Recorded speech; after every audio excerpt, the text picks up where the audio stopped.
Gunner Podcast. Get up, it's the Steve Gunner Podcast.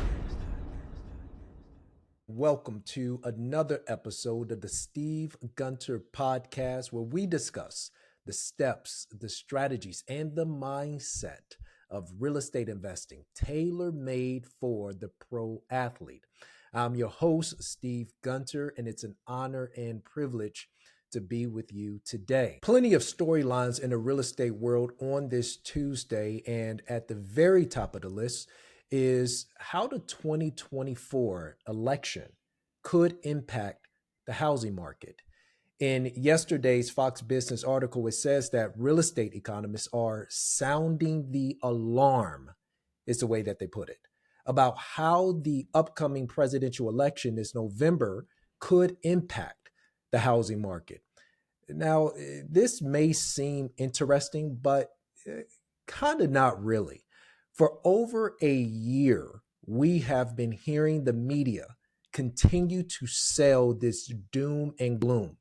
Every event could absolutely completely dismantle the housing market as they want us to believe. And the truth of the matter is, by and large, real estate prices have remained stable across the country. And in some areas, in fact, prices have actually gone up. Now, what us real estate agents and the people who actually work with and have relationships with real people are seeing are home shoppers still getting excited about finding their dream home and sellers confident about selling their home. These are the conversations that I'm having literally every day across the country with people and agents. Maybe at some point, the media just may decide to actually have a conversation with someone who is actually working within the market and talking to real people. Okay, moving on. Home sales are heating up ahead of the spring buyer season. Existing home sales accelerated in January as home buyers shrugged off rising home prices, which surged to an all-time high and took advantage of lower mortgage rates and moderately higher inventory, according to the National Association of Realtors. The housing market, as everyone is continuing to see, continues to show strong and steady growth. For those who have been considering jumping into the market, however, now is the time. Expert expectations are that we will not only have an early spring market, but could very well see competitive market conditions return real soon. So if you're on the fence now, well, it's a good time to start reconsidering your position, because chances are, as we start to get into the months of March, April, May, when the housing market really begins to see high turnover, that's when competition is going to start rolling in. In sports and entertainment news, Major League outfielder Justin Upton just listed his Arizona home on the market for $5 million. Located just 10 minutes from downtown Flagstaff, the home spans over 4,700 square feet of living space, 5 bedrooms and 4.5 bathrooms. From all that I can tell, really nice pictures. When you get a chance, take a look at it, perhaps on compass.com if you wish. But we most certainly wish him all the best in getting a speedy sale. Last week, I posted a video to my Instagram page speaking on the benefits of being a landowner, and it received raving reviews. Land is one of, if not the most valuable assets one can own. As I mentioned in my riff on Instagram, it is literally the foundation of civilization. People value it from an economic and societal standpoint. And as an investor, land is absolutely worth considering being a part of your portfolio. In the world of real estate, think this through for a moment. Nothing happens without the land. It is the starting point of all things. Houses, buildings, barns, hotels, cities. It's also a major component to our food and energy sources. Furthermore, we can't make more land, so it's scarce, which also means that it holds its value and increases in value over time. And a landowner, broadly speaking, has an incredible amount of power when it comes to the future of the land they own. But unfortunately, most people don't understand the value of owning it. It's not simply like renting out a house, but those who take the time to understand it will reap the benefits that it has to offer.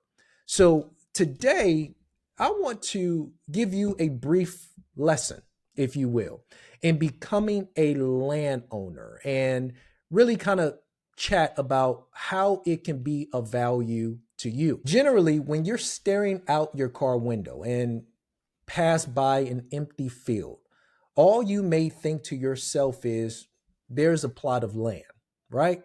No big deal.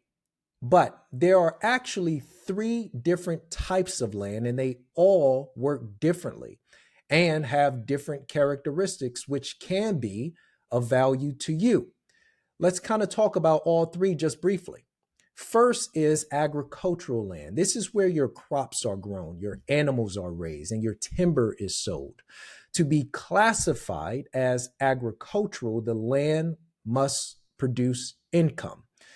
The second type of land is rural land, similar to agricultural land, but it doesn't have to be income producing.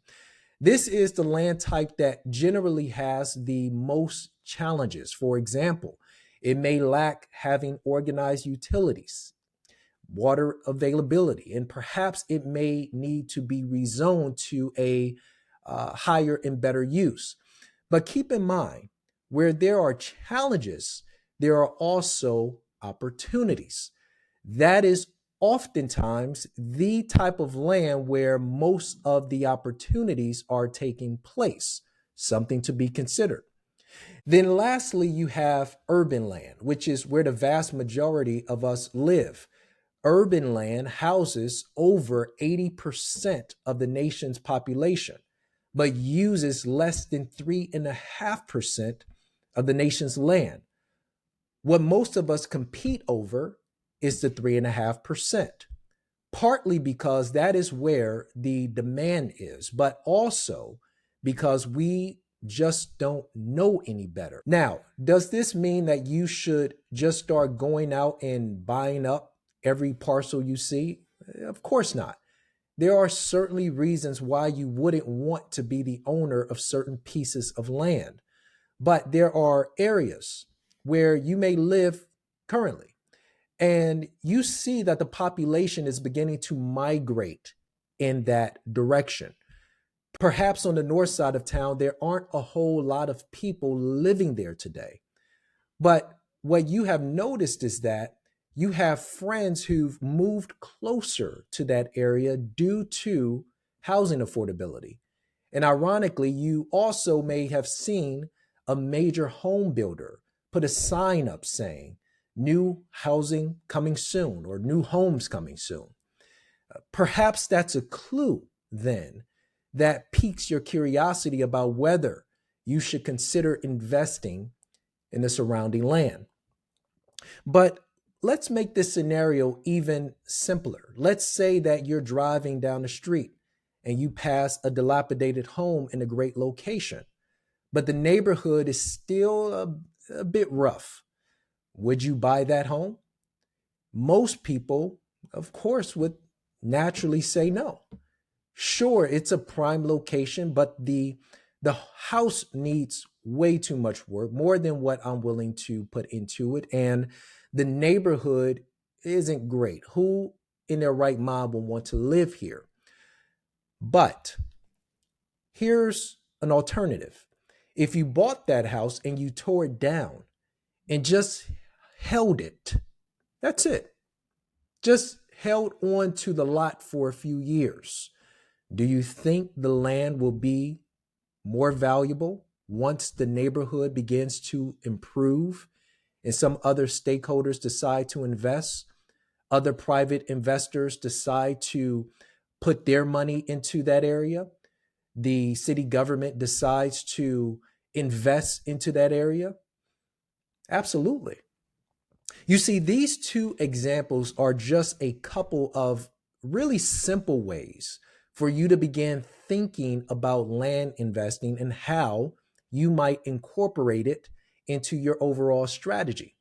Now, I will tell you that these examples are small in comparison to how large land investing can be.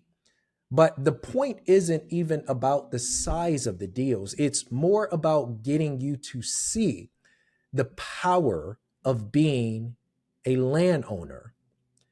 And I want to wrap up our time today by hopefully bringing this point home. Land is non-fungible. I know it's a big word, but let me explain what that means. It means that it is unique and it can't be replaced. That's really important. This makes it an extraordinary store of value. More dollars can be printed, which means that the money in your savings account goes down in value as more dollars are printed. More stock can be issued, which means that whatever share you own in that company or on paper, let's just call it what it is, then the value of your stock goes down. But more land can't be created. And aside from water, it is the most important resource we have on planet Earth. Thank you so much for listening and following this podcast. It really and truly means more than you know to me. If it's giving you any value, I hope you would share it with a friend. And until next time, be good. We can't stop, we can't lose, you can't win if you snooze.